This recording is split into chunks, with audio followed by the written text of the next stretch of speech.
Hello, I'm Elena, and today's Twitter chat tip is what is the best way for you to facilitate a Twitter chat? And I'm not talking about platforms, that's in another video. What I'm talking about is, do you utilize your own Twitter handle? So this is twitter.com/ and your name. Most of the time it's your name. Sometimes it could be FluffyBunny63. But is it best to moderate a Twitter chat from that handle? I'm going to give you some thoughts about that because I actually do have a Twitter handle that I chat and moderate from, and that is twitter.com/brandchat. And the reason I did this is because, number one, I realized that when chats happen, especially when I started this chat 5 years ago, that everybody and anybody would follow, especially if there's a lot of traffic and interest in the chat. So I would have every spammer available that would follow this account, and I wanted to make that separate from my personal account.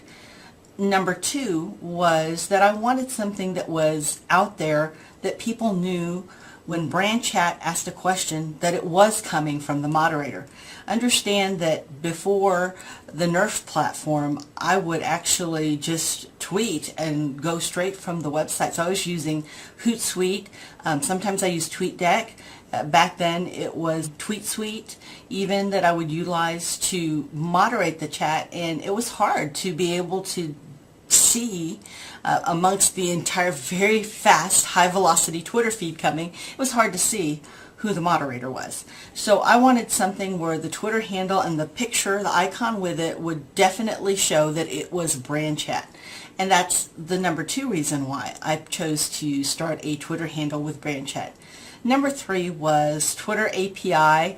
While it's a wonderful tool, and I think the world of Twitter, I think it's terrible that when you're a chat moderator, many times in an hour, if you over-tweet, then it will actually shut your Twitter account down, that you can't tweet out for a certain period of time, so that what they don't want is they don't want you spamming with Twitter, so that you're just sending out so many random tweets. But when you're moderating a Twitter chat, you are going to tweet a lot. I mean, the reason people come to Twitter chats is for interaction. They want acknowledgement from the host. They want to be retweeted. They want a discussion to take place.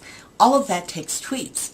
And so it's easy to end up in Twitter jail, which is the name that we call when you are you're actually silenced.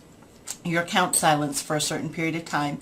And again, it's just maybe a few minutes, it could be an hour, but it truly takes you out of a 1-hour Twitter chat. So I wanted to be able to play with that account, and if that was shut down, to be able to play still in the chat and be the moderator, so I would bring in my personal account. And that is the reason why I went ahead and created the Twitter chat handle, or the Brand Chat handle, is because number one, I wanted something that was easily visible. Number two, I wanted something that was separate from our personal account so that I was not getting hit with a bunch of spammers. And number three was because of Twitter's API. Now, does that still pertain even when you have platforms to utilize?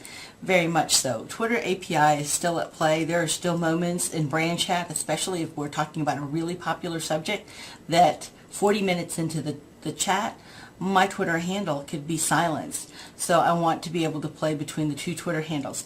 Plus, with the Nerf platform, which is the platform that I really enjoy utilizing in Twitter and in a Twitter chat, when I use the Brand Chat name and handle, then it's branded there in the URL. It's also branded in the chat room. Everything is about Brand Chat. And since we're all about branding, then it does need to be a consistent brand across all channels. So that's truly what I'm doing. I hope that's helpful.